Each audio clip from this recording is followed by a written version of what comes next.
अगर आप उन चीजों को खरीदते जिनकी आपको जरूरत नहीं, तो जल्दी ही आपको वो चीजें भी बेचनी पड़ जाएंगी जिनकी आपको बहुत जरूरत थी।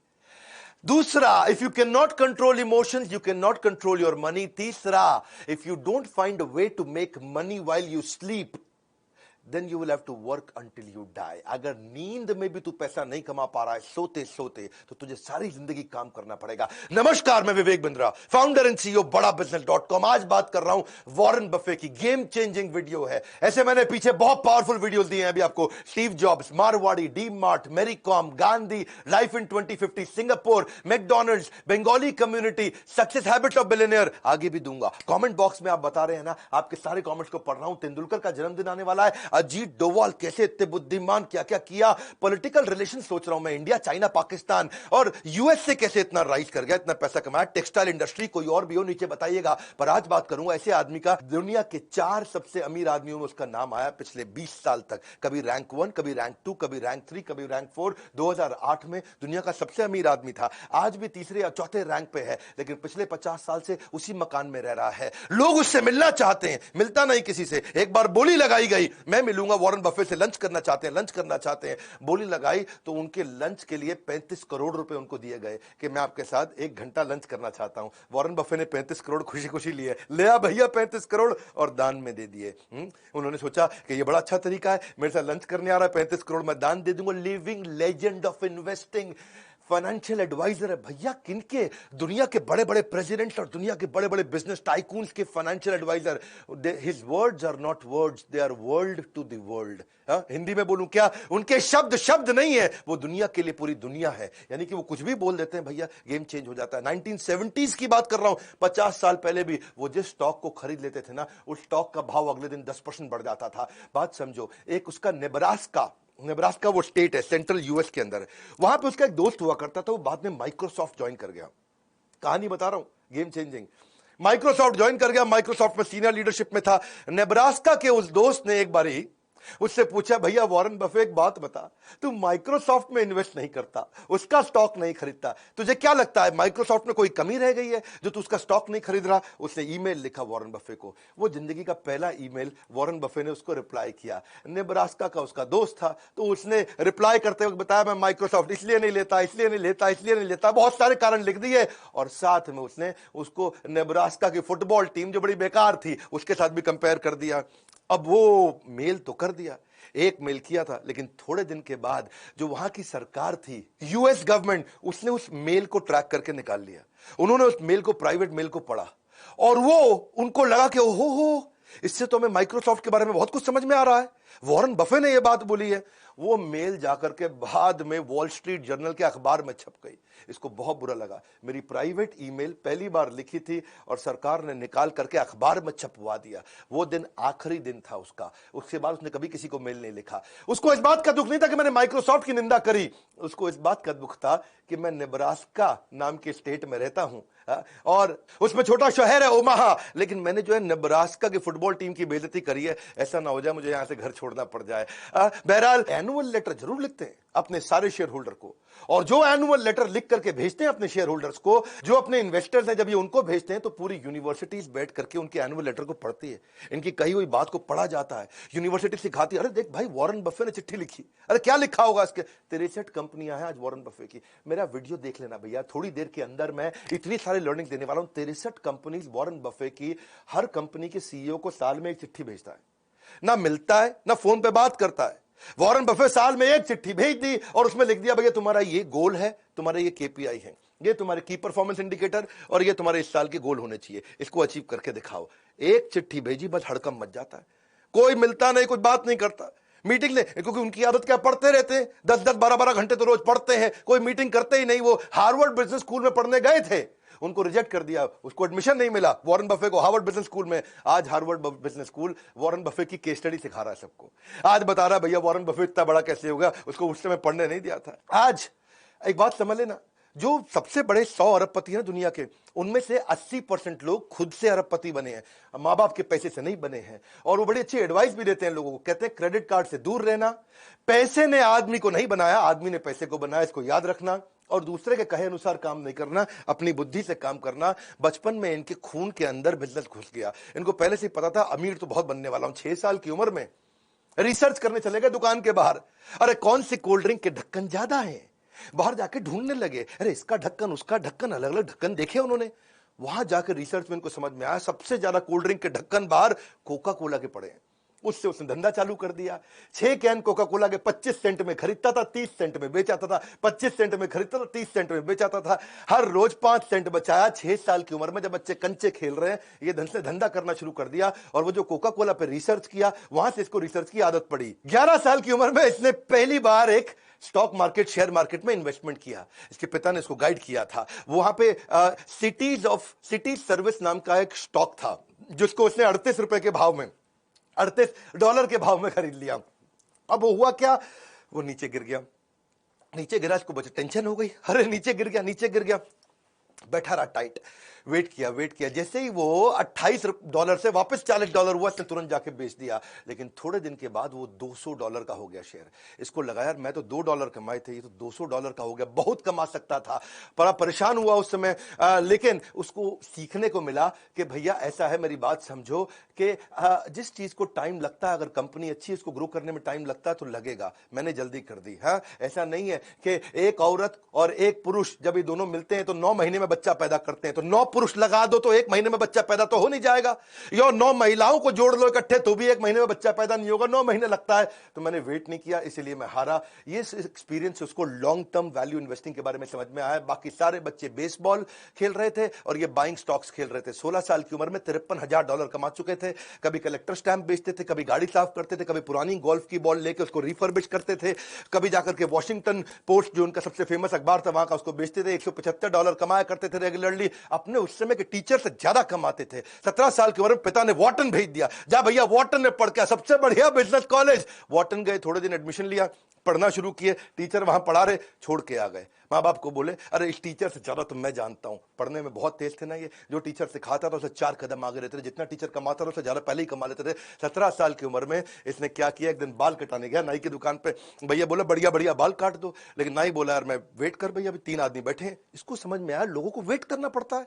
इसने का नया बिजनेस आइडिया, 17 साल की उम्र में एक पिन बॉल गेम का बढ़िया बिजनेस आइडिया कर दिया इन्होंने।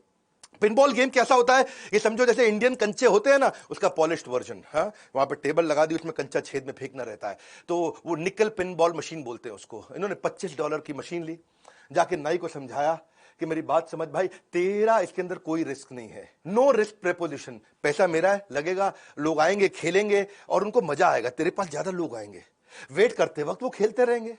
अच्छा, लोगों को अच्छा लगने लगा। हाँ, उसमें क्या सिस्टम था कि भाई 5 सेंट डालो और 20 बॉल मिलेंगी, आराम से खेलते रहो। नाई भी फ्री हो गया, बोला नहीं नहीं अभी तो किसी और के बाल काट ले, अभी तो मेरे कंचे चल रहे हैं भैया। वॉरेन बफे ने कहा कि नाई तेरे को पैसे नहीं लगाने। उससे क्या हुआ, जितने लोग थे उसी के यहाँ करके बाल कटाने आते थे। भैया इसी के बाल कटा लो, है क्योंकि यहाँ तो गेम खेलने को मिल जाएगा, वेटिंग नहीं करना पड़ता, बाकी जगह वेट करना पड़ता था। नाई को मजा आने लगा। धीरे धीरे इसने वॉशिंगटन डीसी में सारे के सारे सैलून के अंदर अपनी वो गेम इंस्टॉल करनी शुरू कर दी। $25 से बिजनेस चालू किया, रोज पैसा कमाया, रोज पैसा कमाया, और आने वाले समय में 1 साल के अंदर $1000 में बिजनेस को बेच दिया। $25 से $1000। उसके बाद इसको एक दादाजी की कहानी सुनाता हूं। इसके दादाजी ने भी इसको एक बार एक काम पे लगाया था कि आज अपने दोस्त को लेकर के सामान उठाने का, राशन की दुकान थी दादाजी की, इधर से उठा उधर रख, उधर से उठा इधर रख, तेरे को पैसे दे दूंगा। इसने कहा ठीक है दादाजी। हाँ, काम मिल गया। एक और काम में तेज था, बहुत मेहनत करके उठाया, हाथ सूज गए, थक गए, हाथ जम गए, बुरा हाल हो गया। इतना उठाया, इतना रखा, दादा ने 90 सेंट दे दिए, आधे आधे बांट लो। बोला $1 नहीं मिला, 90 सेंट। बहुत गुस्सा आया। इसने सोचा यार दादा बहुत तेज निकला, सही खेल गया यार, है पहले कोई कॉन्ट्रैक्ट नहीं बनाया और बाद में 90 सेंट दे दिया, ये कोई पैसा होता है। उस दिन इसको समझ में आया कि मेरी बात सुनो भैया, हाँ, पहले ही स्पेसिफिक्स और कॉन्ट्रैक्ट साइन करके ही धंधा करना है किसी के साथ। जब नौकरी भी मांगने जाओ ना, उस दिन जिस दिन नौकरी मिलती है ना, तब नेगोशिएट कर लेना इंटरव्यू में। उस समय जितनी तनख्वाह तय हो गई, उसके बाद कोई नहीं पूछेगा। 1 साल तक तनख्वाह नहीं बढ़ती भैया फिर तो। Big bargaining leverage is greatest when you begin a job. उसके बाद कोई नहीं पूछता आपको। तो ये कहते हैं कि मैं अच्छा इन्वेस्टर इसलिए क्योंकि मैं अच्छा बिजनेसमैन हूं, और अच्छा बिजनेसमैन भी इसलिए क्योंकि मैं अच्छा इन्वेस्टर हूं। हाँ, रिस्क कहते हैं कि खत्म हो जाता है जब तुमको समझ में आ जाता है तुम कर क्या रहे हो। पहले समझ तो लो तुम कर क्या रहे हो। शेयर मार्केट में रिस्क तो उसको होता है जिसको पता ही नहीं वो पैसा कहां लगा रहा है। ये जीनियस नहीं है, केवल इतने जीनियस नहीं, जीनियस तो है ही, जनरस भी बहुत है। जनरस इतने हैं, कहते हैं कि भाई मेरी कमाई का 1% से ज्यादा मैं अपने ऊपर खर्च करूंगा, ऐसा कुछ होने ही वाला नहीं। मैंने खाना वही $3 का ब्रेकफास्ट है जी, लेकिन वो 99% दूसरों को दे दिया, उनकी जिंदगी बदल जाएगी। ये अपनी जिंदगी में $3 से ऊपर का ब्रेकफास्ट नहीं किया इन्होंने, और अपनी सारी की सारी चैरिटी लोगों को कमिट कर दी। $37 बिलियन ऑलरेडी दे चुके हैं। कोविड की जो आज वैक्सीनेशन आई है उसमें वॉरेन बफे का बहुत बड़ा कंट्रीब्यूशन, उन्होंने बहुत डोनेशन किया है। ये अपने बच्चों को पूरा पैसा देने में बिलीव नहीं करते। ये कहते हैं कि भाई बच्चों को इंडिपेंडेंट और कॉन्फिडेंट बनाओ, वो खुद ही कमा लेंगे। मैं अपने बच्चों को इतना तो देना चाहता हूं कि उनको लगे कि वो कुछ भी कर सकते हैं, लेकिन इतना नहीं देना चाहता कि उनको लगे कि अब कुछ करने की जरूरत ही नहीं है। इनको हाईएस्ट सिविलियन अवार्ड भी, जैसे अपने भारत रत्न रहता है, वहां प्रेसिडेंशियल मेडल ऑफ फ्रीडम होता है भारत रत्न की तरह यूएस के अंदर, वो उनको बराक ओबामा ने दिया था। बराक ओबामा क्या बोलते हैं, भैया आप मेरी इंस्पिरेशन हो, और न केवल आप सबसे अमीर हो बल्कि आप सबसे एडमायर्ड और रिस्पेक्टेड भी हो। ये थोड़े लॉयल भी रहते हैं। एक और क्वालिटी बताऊं उनके कपड़ों के मामले में, कपड़े वही पहनते हैं जो एक बार पहन लिए। वैसे चाइना गए थे एक दफा, ये चाइना में वहां एक होटल में रुके हुए, और वहां पे ना एक मैडम ली हुआ करती थी, लोकल दर्जी थी, एक मशीन के साथ में घर में बैठ करके, आसपास किसान की बेटी थी, तब पैसे वाली नहीं थी। तो वो उसने देख लिया वॉरेन बफे को उसी होटल में जाते हुए, और वॉरेन बफे उसके लिए इंस्पिरेशन थे। किसी तरह से होटल के रिसेप्शन से फोन करा के अपने 2 आदमियों से उसने अपॉइंटमेंट ले लिया। वो 2 आदमी घंटी बजा के रूम में घुसे, जाते ही उसका नाप लेने लगे। ला भैया शर्ट का नाप दिखाओ, कोट का नाप दिखाओ, गर्दन देखो, चेस्ट देखो, हैं जी, पेट देखो कितना है। जितनी देर में वॉरेन बफे को कुछ समझ में आता, वो कहते हैं सूट का कलर सिलेक्ट कर लो जी। सिलेक्ट कर लिया। उसने कहा पैसे बताओ, इतने में लड़के चले गए। अगले दिन सुबह क्या जबरदस्त स्मार्ट सूट, एकदम बढ़िया स्टिचिंग का, पहुंच गया वॉरेन बफे के पास, और उससे पैसा भी नहीं लिया, उसको गिफ्ट कर दिया, क्योंकि वो मैडम ली जो थी वो उसकी बड़ी फैन हुआ करती थी। तो इसने कहा कि भाई सूट बड़ा अच्छा है, ऐसा करो मेरे को 2 सूट और बना दो। मैडम ली ने 20 सूट उसको 3 दिन के बाद फिर से भेज दिए, और 20 के 20 सूट का 1 रुपया नहीं लिया।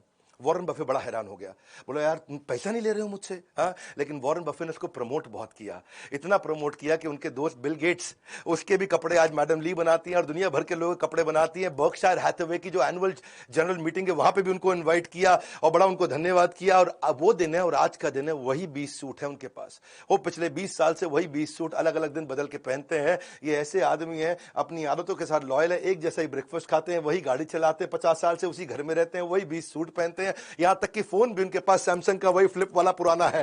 एप्पल में इनके काफी शेयर हैं, ये एप्पल के 5%, 5.5% के मालिक हैं। तो टिम कुक एप्पल का सीईओ, वो कहता है भैया मैं आता हूं तुम्हारे पास, तुम यार कम से कम हमारी कंपनी के मालिक को एप्पल का फोन यूज करो। उनको एप्पल का फोन आईफोन 11 रिसेंटली दिया उनको, ये लो भैया आईफोन 11, इसको इस्तेमाल करो। वॉरेन बफे बोला ठीक है जी। उसमें उसने नया सिम डाल दिया, वो वाला चेंज नहीं किया, सैमसंग चल रहा है, वो नया सिम डाल दिया।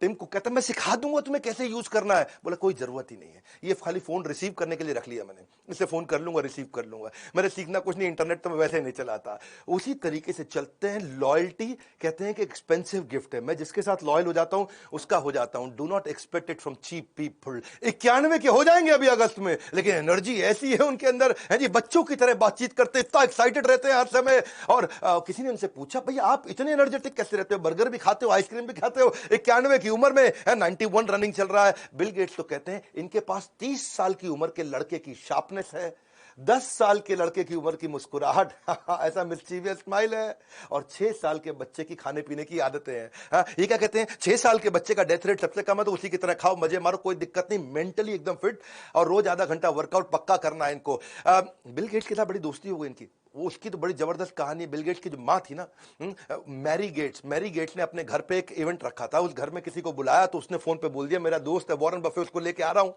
मैरी ने बोला ठीक है ले आओ, कोई बात नहीं। अच्छा, दोस्त लगा हुआ था वॉरेन बफे को समझाने में, तुझे बिल गेट्स से मिलवाऊंगा। वो बोला यार बिल गेट्स आईटी का आदमी, इससे कौन बात करेगा। अच्छा, मां लगी हुई इधर, तुझे वॉरेन बफे से मिलवाऊंगी। वो कह रहा है यार ये तो खाली पी रेशियो डिस्कस करेगा, फाइनेंशियल स्टेटमेंट डिस्कस करेगा, मैं आईटी का हूं, हमारी बनेगी नहीं, ये दोनों एकदम अलग आदमी है।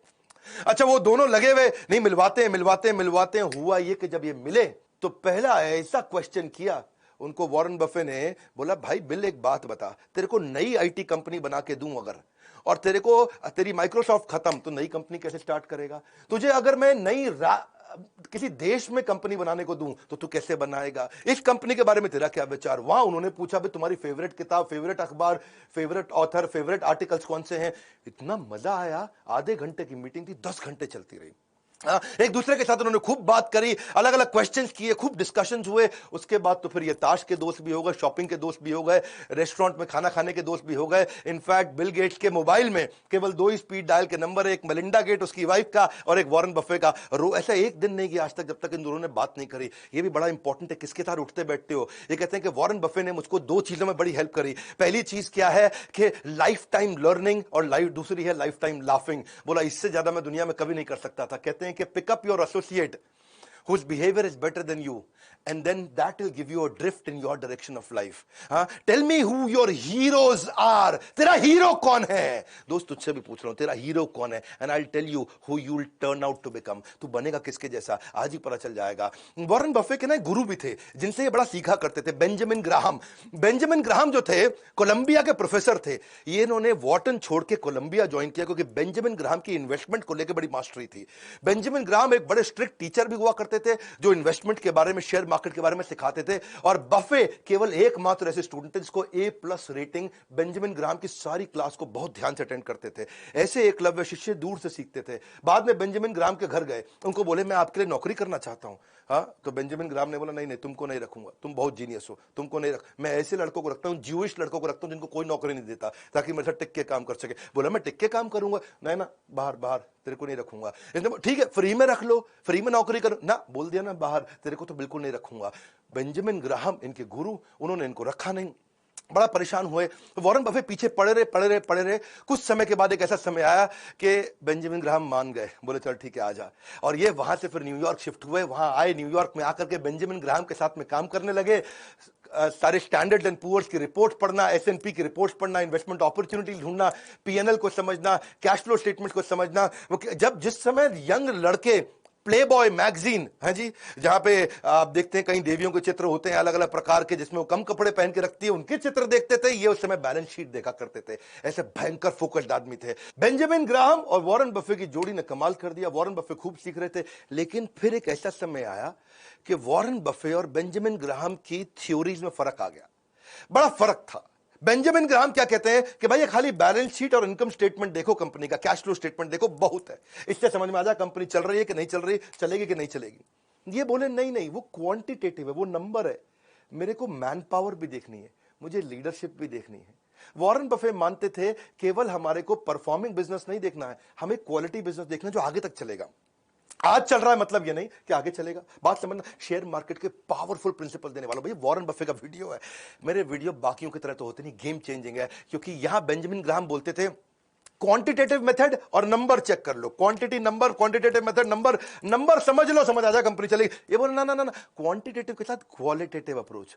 उनकी मैन पावर कैसी है, धंधा कैसा है, कंपटीशन कैसा है, लोकेशन कैसी है, कंपनी में जाओ, लीडरशिप से मिलके आओ, बिजनेस मॉडल देखो, इकोनॉमिक मोट देखो, कॉम्पिटिटिव एडवांटेज देखो। मोटा मोटा बफे कहते थे भाई कंपनी चलती कैसी है, अंदर घुसो, उसकी लीडरशिप देखो, ईमानदार है कि नहीं। ये कहते थे नहीं नहीं भैया खाली नंबर देखना है। यहां पे इनके झगड़े बढ़ने लगे। और बात वो सही है कि वॉरेन बफे आगे चल के बहुत सफल हुए। जब इनकी बनी नहीं अपने गुरु से तो छोड़ करके ओमाहा वापस आ गए। ओमाहा में आके इन्होंने मकान लिया, फिर वही आज 50 साल पुराना मकान, आज तक वहीं रहते हैं। और यही इन्वेस्टमेंट के इनके सीक्रेट है। सीखना चाहते हो अगला वीडियो में बताऊं, अभी बताऊं, अभी बता दूं तो इनके इन्वेस्टमेंट सीक्रेट पकड़ो फटाफट। इनकी वैल्यू इन्वेस्टिंग फिलॉसफीज क्या है। इनका कहना है कि फेयर कंपनी को बढ़िया सस्ते प्राइस पे लेने से अच्छा है कि किसी बढ़िया कंपनी को फेयर प्राइस पे लो। इनका मानना है भाई कंपनी में दम होना चाहिए ताकि उसके साथ चिपके रह सको, लंबा चलनी चाहिए कंपनी। तो उसकी रिसर्च करना सीख गए, उस पर इन्होंने काम किया। उसके फाइनेंशियल स्टेटमेंट तो पढ़ो, लेकिन उनकी कॉन्फ्रेंस कॉल्स को भी जाकर के सुनो, उनकी मैनेजमेंट को देखो, और फिर बाद में प्राइस आएगा। इनका कहना क्या है कि पहले ये देखो कि लॉन्ग टर्म इकोनॉमिक मोट है कि नहीं है, लॉन्ग टर्म इकोनॉमिक कैरेक्टरिस्टिक्स कैसी हैं इसकी। इकोनॉमिक मोट का मतलब जानते हो ना, एक वीडियो में बताया मैंने, क्विकली समझाता हूं। जैसे पुराने समय में राजा महाराजाओं के महल होते थे, उस महल के आसपास बड़ी खाई खोद देते थे ताकि कोई दूसरा आदमी आए और अटैक करने लगे तो खाई में गिर जाए। हाँ, ऐसे ही बड़ी बड़ी कंपनीज कुछ ना कुछ ऐसी चीज अपने पास एडवांटेज, कॉम्पिटिटिव एडवांटेज रखती हैं कि दूसरा कॉपी करने लगे तो खाई में गिर जाए, तो कोई दूसरी कंपनी मेरे को कॉपी ना कर पाए। तो ये कंपनी में ढूंढते थे कि ऐसी कोई चीज हो जो लंबे समय तक केवल इसके पास रहने वाली हो, तो उसमें इन्वेस्ट कर देंगे तो लंबे समय तक चलेंगे। तो ये, और बाद में जाके प्राइस देखते थे, कहते प्राइस पहले नहीं देखूंगा, पहले देखो कंपनी में दम है, फिर प्राइस कोशिश करेंगे कि सस्ते से सस्ता मिल जाए। कंपनी की परफॉर्मेंस को चेक करने के लिए उसका रिटर्न ऑन इक्विटी पिछले 5-10 साल का जाके देखेंगे, हिस्टोरिकल परफॉर्मेंस देखेंगे कि भाई कंसिस्टेंटली कॉम्पिटिटर के मुकाबले ये कैसा परफॉर्म कर रही है। बहुत ज्यादा महंगी कंपनी खरीदने में बिलीव नहीं करते रहे, लेकिन एक्सीलेंट कंपनी, वो उनका पहला रूल था। कंपनी जो फंडामेंटली चीपर हो अपनी वर्थ से। और उसके बाद क्या है, ये कहते हैं कि भाई गैम्बलिंग तुम करनी नहीं है, क्योंकि गैम्बलिंग से लॉस होएगा ही होएगा। इन्फॉर्म्ड रहो अपने डिसीजन में, सीखो, अपना होमवर्क करके चलो। कंपनी पे कर्जा तो नहीं है कहीं, कर्जे को जरूर चेक करते हैं। हाँ, क्योंकि ये कहते हैं कि अगर कोई आदमी बुद्धिमान ना, स्मार्ट है, तो बिना कर्जा लिए भी बिजनेस कर जाएगा। ये प्रिंसिपल मैंने भी बड़ा बिजनेस में सीखा। आज तक हमने 1 रुपए का कर्जा नहीं लिया, और हमारी ऑर्गेनाइजेशन की वैल्यूएशन और रेवेन्यूज कंटिन्यूसली ग्रो किए, क्योंकि फंडामेंटल्स बहुत मजबूत रखे हमने बड़ा बिजनेस के अंदर। इसीलिए आज हमारे आईबीसीज भी बहुत ग्रो कर रहे हैं, और यही मैं सारे अपने ट्रेनिंग प्रोग्राम्स में भी सिखाता हूं, हमारे एवरीथिंग अबाउट एंटरप्रेन्योरशिप। इसकी बात बाद में करेंगे। ये कंपनी के प्रॉफिट मार्जिन को देखते हैं। 2 बातें हैं, एक, अच्छा प्रॉफिट मार्जिन है, इसका मतलब कंपनी बढ़िया है। लेकिन दूसरा, अगर प्रॉफिट मार्जिन हर साल बढ़ रहा है, इसका मतलब कंपनी के ऑपरेशंस और खर्चों पे बड़ा कंट्रोल भी रखा हुआ है। ये कहते हैं कि लॉन्ग टर्म अपॉर्चुनिटी वाली ऐसी कंपनी ले लो जिसके साथ टिके रहो, 20% कम से कम ग्रोथ देनी चाहिए स्टेबल तरीके से। फाइनेंशियल स्टेटमेंट उसकी देखो, एनालाइज करो, उसके सारे के सारे करंट और पास्ट परफॉर्मेंस को पहले पूरा झांक लो। If you don't feel comfortable in making the rough estimate के कितना कमा के देगी, तो उसको खरीदना भी मत। इनकी आदत भी ऐसी है कि डीप डाइव करेंगे उसकी वैल्यूएशन में। तभी तो रोज 10 से 12 घंटे पढ़ते हैं, 500-500 पेज रोज पढ़ते हैं। वॉरेन बफे, तो मैंने सक्सेस हैबिट्स ऑफ बिलियनियर की वीडियो में बताया था, वॉरेन बफे से ज्यादा लर्निंग किसी ने नहीं किया। पूरी दुनिया इनको अपना गुरु मानती है इस मामले में कि ये सीख सीख के आगे बढ़े, क्योंकि और कोई तरीका नहीं था। ये कहते हैं कि अगर बिजनेस अच्छा रहेगा ना, तो स्टॉक अपने आप चलेगा, उसका प्राइस अपने आप बढ़ता चला जाएगा। ऐसे खरीदो स्टॉक को जैसे अपना मकान खरीद रहे हो, जैसे किसी के साथ शादी करने वाले हो। जब आप शादी कर लेते हो तो रोज रोज शादी तोड़ते नहीं, रोज रोज नहीं तोड़ते। तो ऐसे ही कहते हैं कि रोज रोज स्टॉक नहीं बदलना चाहिए, इनको प्रेम है इस काम से। और ये स्टीव जॉब्स की तरह ये भी ये बोलते हैं, success comes to those who love doing what they are doing. और ये एक बात और है कि कहते हैं कि बार बार स्टॉक अगर बेचोगे ना, जल्दी जल्दी खरीदोगे बेचोगे, तो उसके ऊपर टैक्स भी आपको देना पड़ जाएगा, उसकी ट्रेडिंग कमीशन भी देनी पड़ेंगी, तो उस पर भी पैसा बचाना चाहिए। और अगर आप किसी स्टॉक को खरीदने में 10 साल के लिए, कितने साल के लिए, 10 साल के लिए अगर आप कॉन्फिडेंट नहीं हो, तो स्टॉक को खरीदने की जरूरत नहीं है। 10 मिनट भी ऐसे स्टॉक को रखना मत।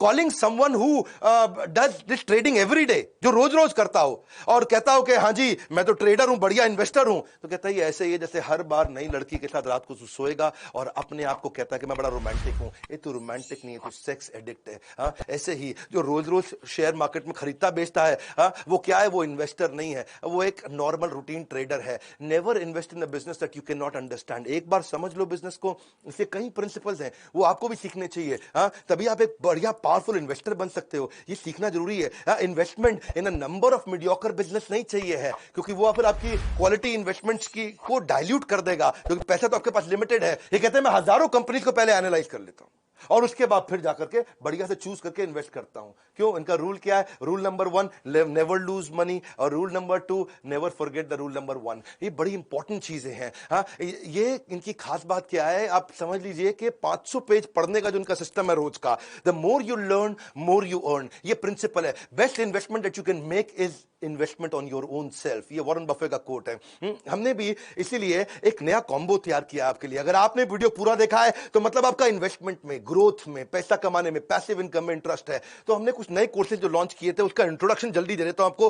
Gold based financial planning, stock market, personal finance, mutual fund, finance for non finance, debt management, working capital, passive income, angel investing और रिस्क मैनेजमेंट, यानी कि 7 प्रकार के फाइनेंशियल रिस्क होते हैं। इसका कॉम्बो हमने सारे कोर्सेज अवेलेबल कर दिए। आज 40 से ज्यादा ज्यादा कोर्सेज लॉन्च कर चुके हैं। हर महीने 10 नए कोर्स लॉन्च कर रहे हैं। अगर आप आईबीसी हैं, ये सारे कोर्सेज फ्री हैं। अगर आप लाइफ टाइम मेंबर हैं, ये सारे कोर्सेज फ्री हैं। अगर आप ये नहीं है तो ये बोर्ड लाइन नंबर है। आप फोन करके पता करिए आपके बिजनेस में, अगर आप रिटेलर हैं तो कौन से नए कोर्स आपको काम आएंगे, अगर आप मैन्युफैक्चरर हैं कौन से काम आएंगे, स्टार्टअप है तो कौन से। हर एक एरिया के लिए, हर इंडस्ट्री के लिए देश के सारे बिलियनियर्स और इंडस्ट्री एक्सपर्ट्स के साथ मिलकर के आपके लर्निंग प्रोग्राम बना दिए और इतना कॉस्ट इफेक्टिव कर दिया कि game changer. Board line number, इस नंबर को सेव कर लो, कभी भी काम आएगा। आपका लाइफ लाइन है, केवल बोर्ड लाइन नहीं है। तो लाइक करके उत्साह बढ़ाइए ना यार। फ्री में इतने पावरफुल वीडियोस देते हैं, एक के बाद एक देते जा रहे हैं। मेरा समय जाता है इसके अंदर, फ्री में कंटेंट दे रहा हूं कंटिन्यूअसली। कमेंट बॉक्स में बताइए अगला वीडियो कौन सा देखेंगे। इस वीडियो को शेयर करिए, लर्निंग इंस्पायरिंग है बहुत। हाँ, if he can do you can too. अगर ये कर सकते तो आप क्यों नहीं कर सकते। वीडियो को शेयर करने के लिए, हमारे चैनल पे हर बार वापस आने के लिए, वर्ल्ड का नंबर 1 एंटरप्रेन्योरियल यूट्यूब चैनल बनाने के लिए, पता है ना, कोई नहीं है टक्कर में, पड़े हो किस चक्कर में। विनम्रता के साथ आप सबका हाथ जोड़ के, मुस्कुराहट से बहुत बहुत धन्यवाद।